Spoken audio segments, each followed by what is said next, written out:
Hello, welcome to Closet's Dressing Room Season 3. I'm excited for everyone to be here.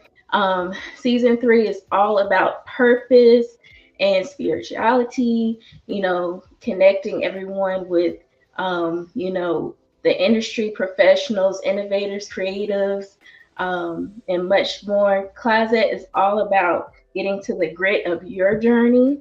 And so we can inspire the world together. And I'm so excited tonight to have on the guest tonight, Carla, who is an amazing person. She's a practicing Reiki master, a psychic, and artist. So please give a virtual clap to Carla. Hello. Hi, Carla. How are you doing tonight? Good. How are you doing? I'm awesome. So me and Carla, we're in Georgia. Was it still raining out there tonight? It finally slowed down a little bit in the last hour or so. I know. Like, I had did my hair earlier. I went outside and instantly it was ruined. I was like, why even try? And I had to redo mine like 3 times today. I know, right? Yeah. Only in Georgia, that's how it is for us. Yes. That humidity is real. Yeah, it is. And so I had to get myself ready for tonight. I have my candles going with my watermelon sugar, my strength candle, my incense going. So this is all about energy. Is there anything that you do to like calm yourself down, like after a long day? I definitely try to take a break to meditate. I find like that really helps a lot. I try to take a couple minutes out and just journal or listen to some kind of meditation for myself, or do a mini reading for myself just to reground. And if I can't do that, I try to go for a walk, and that usually, walking outside usually does it. So I'm the same way. Like, I have to be around nature. Like, being inside too long bothers me. And I'll go outside on my patio or just like go for a walk, like Kennesaw Mountain, anything. So I'm completely in the same way. You got to ground yourself, right? Oh, yes.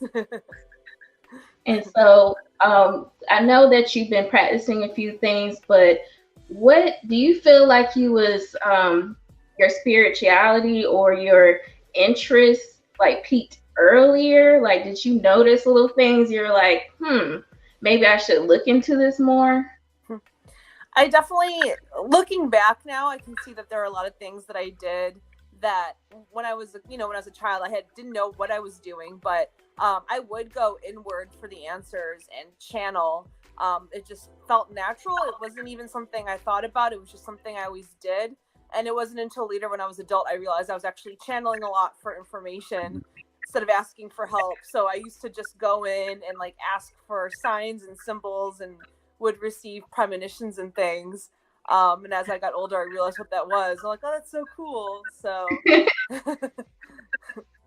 I know it's crazy how like, you don't really realize what you're doing, and I felt like that too. And like, especially now since I like just started like you said before, meditating more, and like it's really opened up a lot more for me. When did your spirituality like spark, like when you started practicing around 2017? Did you get more active into something particular to start with? That's when I really took it seriously and thought maybe this could become a career.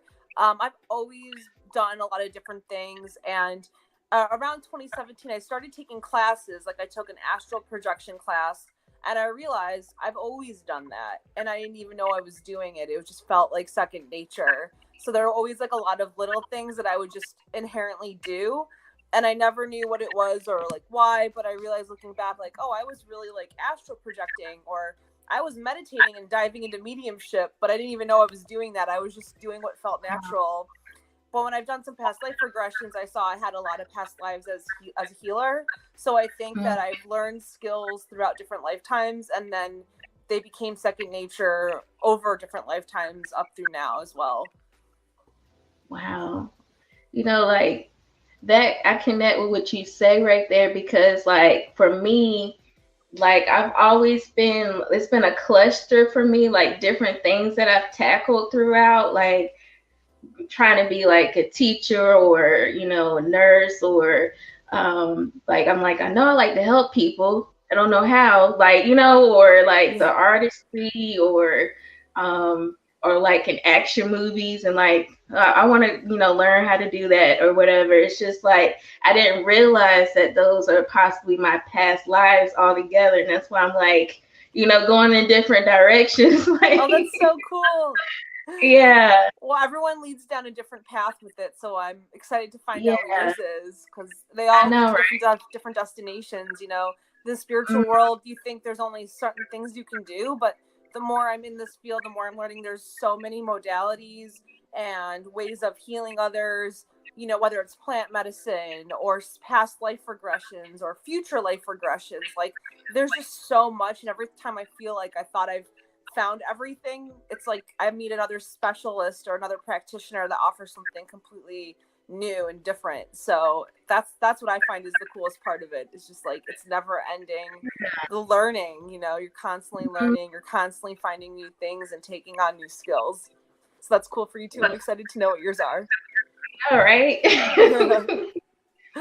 And do you feel like was there like a particular thing, like I know you started with meditation, was there something that you started more so with the astral projection? Was it something you really honed in on, or like tarot card readings, or was it something you was like, I got to tackle this first and like really master this? When I got into it as an adult, I had a friend that was offering classes. You know, when you start working at psychic fairs and different events, you meet so many people and they're diving into so many different things. So she had somebody actually at her house leading a bunch of other practitioners, including myself, through an astral projection. And I remember just being like, I wonder what this is. I've never done this before. And as we did it, I'm like, oh my God, I've always done this. And when I did it as a kid, I could just kind of like, I meditate really easily. Like I can go under into a hypno state really fast and do hypnosis or anything. So I used to be able to be like, all right, I'm going to go to sleep right now and I'm going to go somewhere. And I would just like snap my fingers and like tell myself like, go to sleep. And then I would do that to go into these like dream states where I could travel into different places. And I just never thought anything of it. But now as an adult, I'm like, I really knew how to like go to different like realms and talk to different like beings in different places, and I didn't know what that was. I just thought it was a cool thing I was doing when I was a kid, and now I'm like, that was pretty badass. Like, Mom, I want to get out of homework. I'm going. Yes. And I used to practice a lot too. I used to, like, when I was a child, I used to just be like, all right, I'm going to clear my mind and I'm going to ask for guidance. Like, and I would just ask somebody to come through.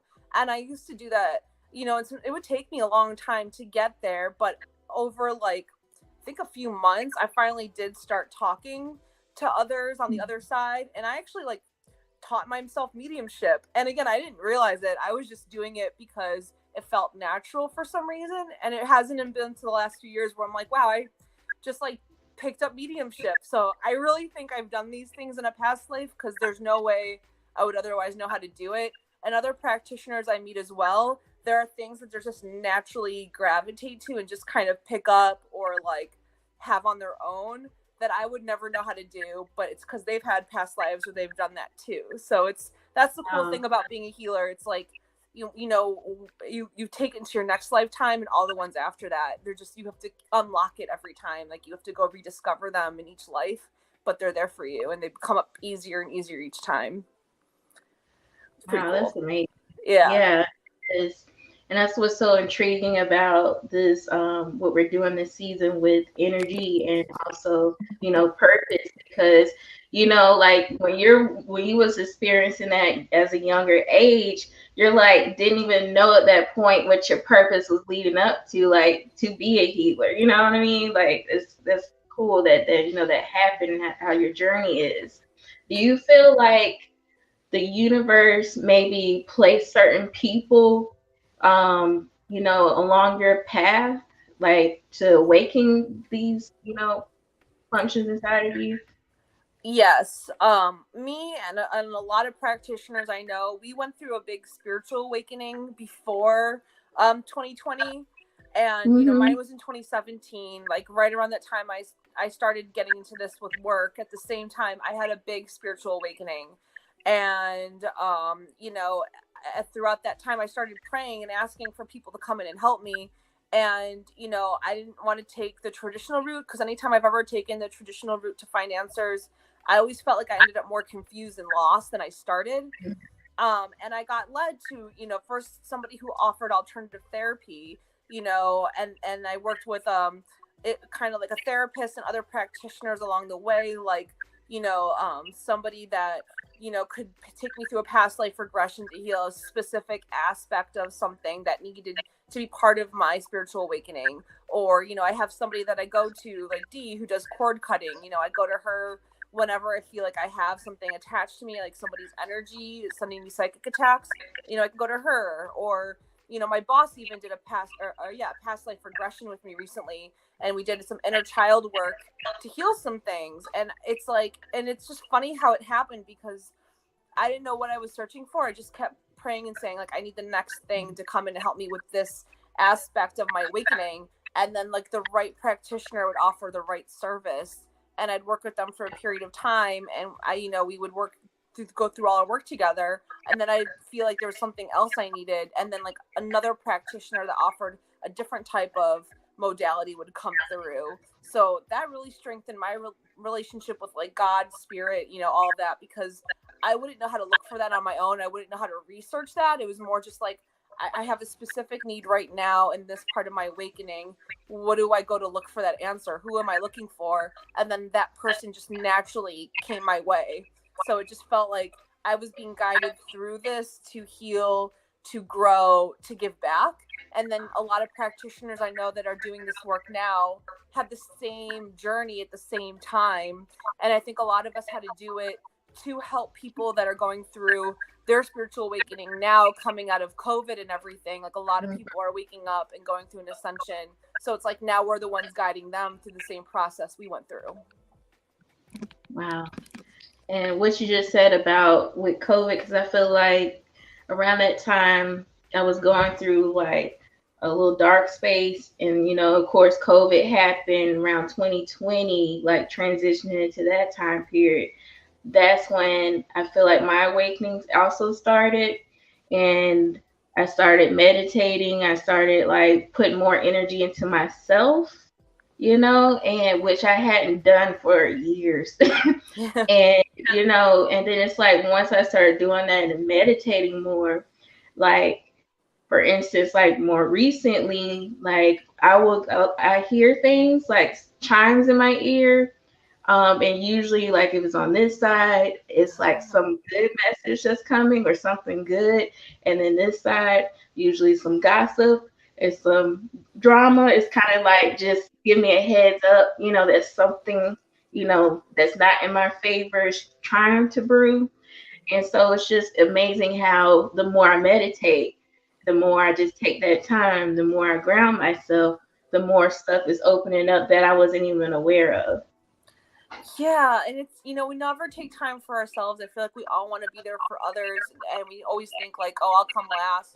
But the biggest part of this ascension is I think we're all learning how important self-care is, and just Mm-hmm. really like taking care of ourselves first, because it's not selfish. Like, a lot of people kind of go in that kind of mentality, but in reality, when you heal yourself, when you work on you, people feel that. And I've had Yeah. people just come up and they're like, just after meditating or clearing my energy, like you were just saying, that they're like, I feel a shift in you and you've really inspired me, and I'm like, wow, we're really all, because I felt the same way about them. And I'm like, wow, we're really all inspiring each other just by taking better care of ourselves. Mm-hmm. It's amazing what just self-care can It is. do. It really is. It's amazing.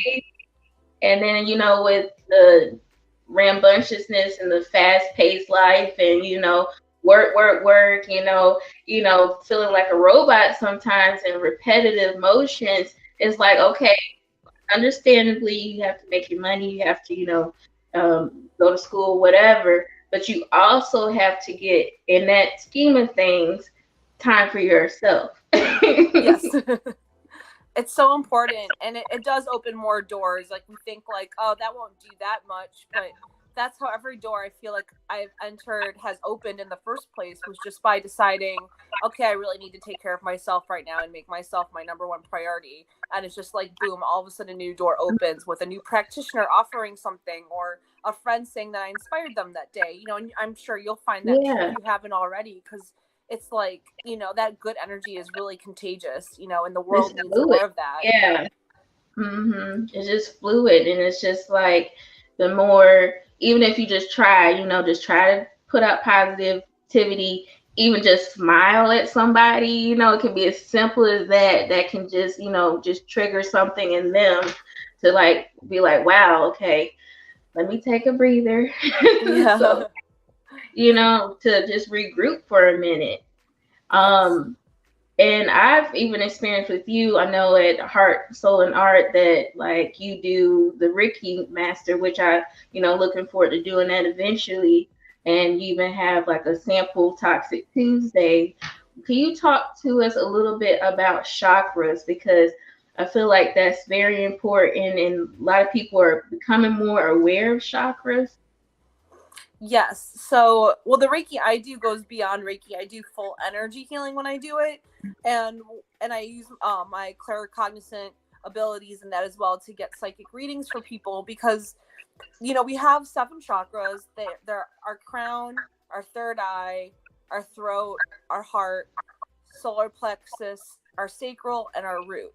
And, you know, when any of them are knocked off, everything gets knocked off. And people don't really know what it is, but if you experience, you know, chronic pain, like, you know, an example I always give is that, and, you know, there's many reasons for this. There's genetics, there's science. So this isn't always like everything, but what I've seen is, like, for instance, when people come and they're like, you know, I'm having chronic migraines or headaches, I'll start going through their chakras, and I'll realize, like, your crown is where your thoughts are, and your third eye is where your intuitive thoughts come through.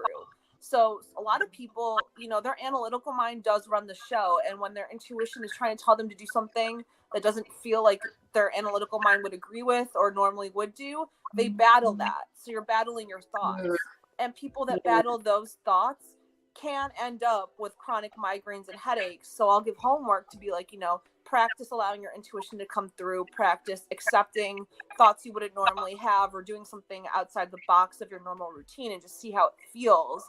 And a lot of times they'll say, yeah, it's starting to calm down, like, I'm not getting them as often, I'm starting to feel better, you know. And, you know, I used to do clear my chakras for panic attacks, you know, like I would get them and it would be like my solar plexus.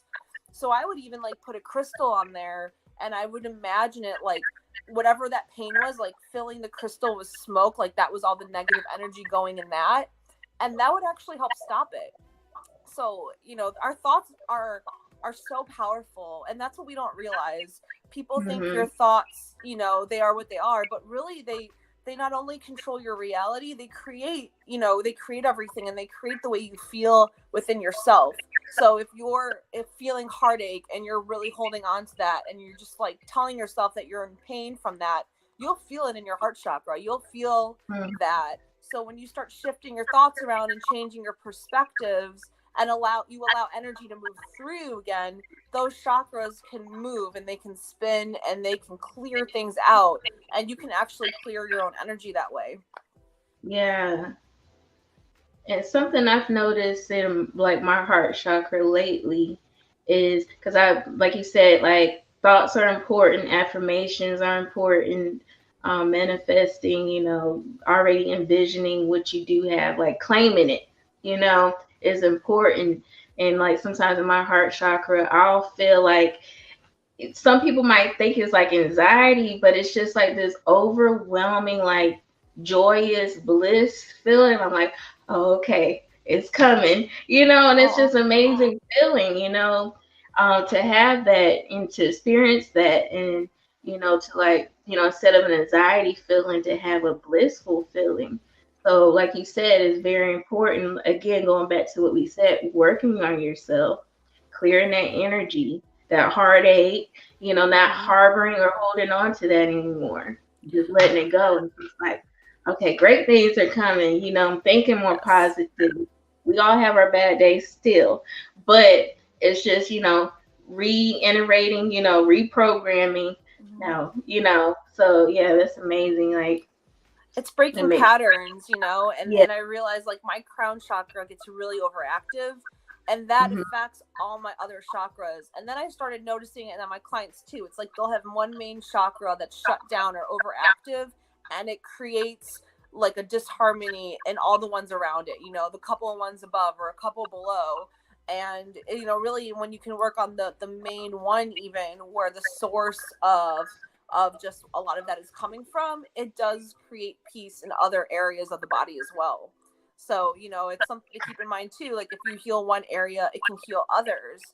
And Hmm. and sometimes like those negative thoughts you can hold on to go into other places in the body. Like I had a client once who had knee pain, and I went and looked at it, and it was like part of it came from just a belief system she had about herself not being capable of doing something, and that's where the energy of that belief system was held. So I gave her homework to work on that thought belief, and that helped alleviate some of the pain in her knee. So I believe that it's breaking patterns and breaking thought cycles and allowing yourself to really let go, that creates the harmony back within all the chakras and the full body as well. Wow, yeah. It's all about balance. And people think, oh, have a work-life balance. No, you have to have a physical balance with yourself, Um, and we don't think about that as balancing our own self. It's like, no, I gotta balance my life. It's like, no, you gotta start with you first. Yes. And I know that you're like interested in like doing other things like entity removal and past life regressions, which is Mhm. amazing. Um, what can you recommend like people that are like, wow, this is sounding like I need to look into some classes? Like, can you recommend how do you find classes? Who anybody that's interested? Definitely. Well, some of the things that I've wanted to do haven't come through yet. Like I've gotten a lot of requests for past life regressions, but I'm waiting to find like that right class. Like I feel like for a lot of these modalities, you got to feel intuitive, like in your gut, like you found the right person and the right class. So I'm waiting for that moment. I'm trusting spirit will like bring me the right person at the right time to do that work. So I'm waiting on that one right now for that opportunity. Entity removal happened because I had an experience. I never believed in anything like that until I had a full experience of that. And it was the Mhm. craziest thing I ever went through. And then right after I went to my colleague Dee to do cord cutting and help me remove it, I had people come up to me at work and ask me like, "Hey, I think I have an attachment. Can you help me with that?" And I get clients all the time that don't even have necessarily like an entity, but they just have like an ex or somebody that will not let them Yeah. go. Because a lot of times Mhm. people think they have an entity, but a lot of times it's just another person, that someone they broke up with 5 years ago that like refuses to let them go because they have some behavioral issues or whatever. And then they need to do a full-on cord cutting ceremony to release it. But so I started getting requests, and then at the same time as that, I had a friend of mine, Cece, tell me about a class that a specific class she was doing, like a full course to get certified to do it. And I just felt like Mhm. it all lined up for a reason, and it was to Yeah. be able to do it for people. So I was just like, this is too in synchronicity and too serendipitous to like kind of blow it off. It felt like something that Mhm. just was meant to happen. So my advice to people is to look into it, but again, it comes from doing shadow work, really working on yourself, because when you release, you see where you kind of naturally gravitate for your own healing, and it really comes from like you doing the work on you first, and then you get led into a way to do it for others. People that just want to learn to do it for the sake of doing it, I never feel like they're as successful because they don't Yeah. really understand what the client's going through, and there's like a disconnect over what they think it is. They might not even have the right idea of what the client's even experiencing or going through.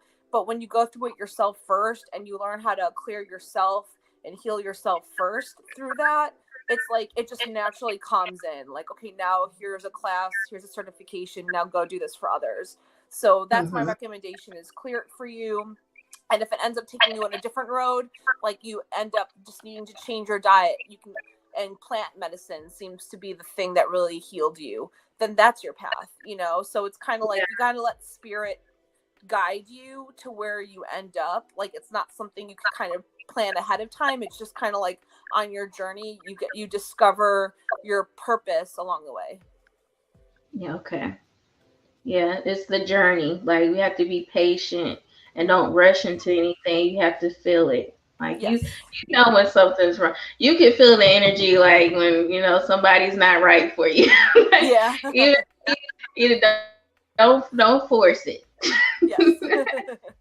Exactly. And so I met you at one of my favorite places, Heart, Art, and Soul. And I love how Sharon is like bringing the community together with the art shows, with, Toxic Tuesday, with meditation on Monday, which you have started to, lead us, which thank you for that. And what drew you to Heart, Art, and Soul? Was it by chance or? It was completely by chance. I've been working at psychic fairs around Atlanta since 2017. And Sam, who was the manager, now she's a practitioner as well. She's a Reiki master. She came in, she was a reader there too.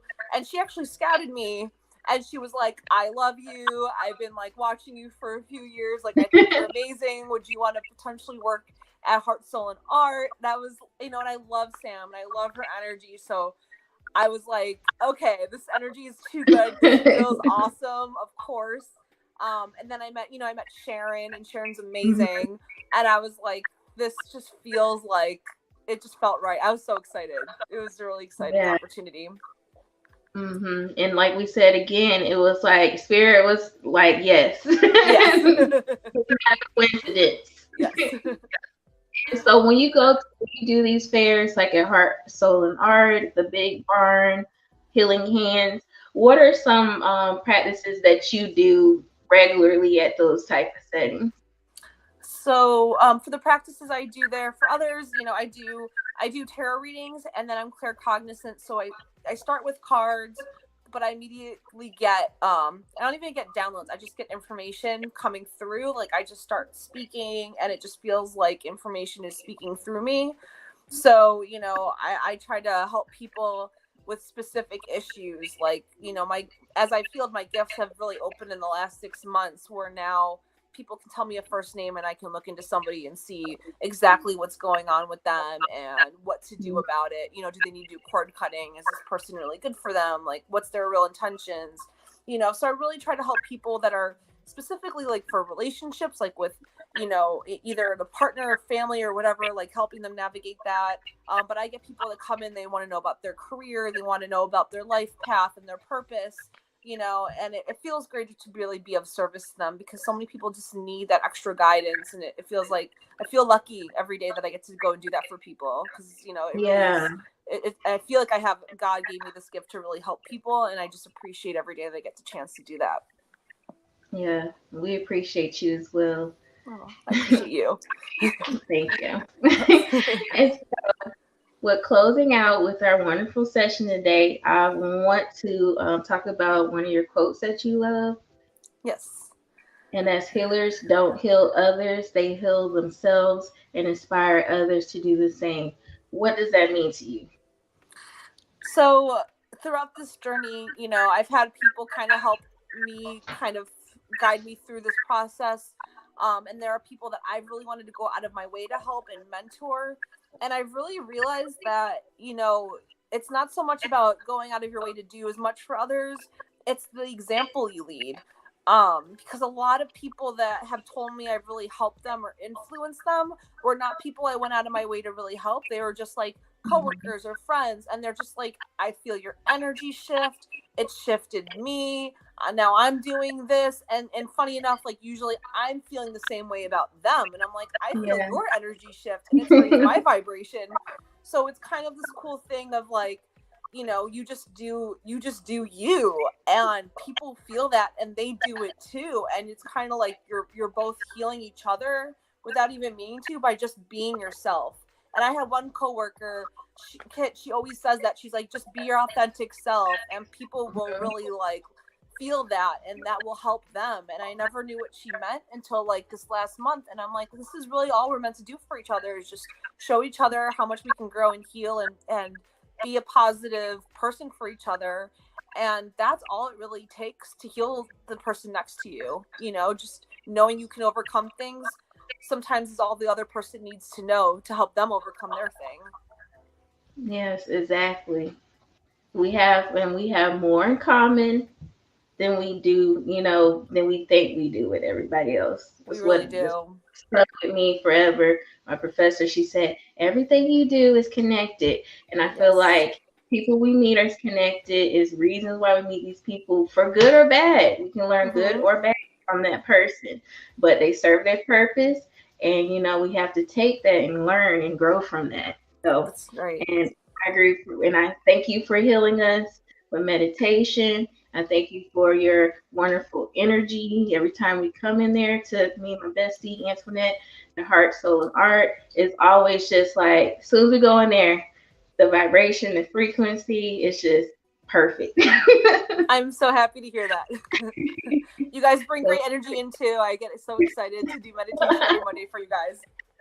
Thank you so much. Well, we appreciate you so much, Carla. And please make sure that you follow Carla. Her IG has been scrolling on our presentation, as well as her website. If you're locally in the Marietta area, stop by Heart, Soul, and Art. You also can go on their website and get Carla's Reiki master. She can do that for you there at the location, or check out her website to contact her directly. Thank you so much. Thank you so much. All right, you take care. You too, Kiki. I'll see you later. Bye. All right, diamonds and gems, thank you so much for tuning into Closet, the Dressing Room, Season 3. I hope that you learned a lot from this. It's very motivating and inspirational. And, make sure that you tune in, follow us at Closet. That's at _Closet_. If you want to subscribe to our YouTube channel for any upcoming Closet, the Dressing Room. And let's remember to treat others with kindness, learn from one another, so we can grow together. All right, y'all take care.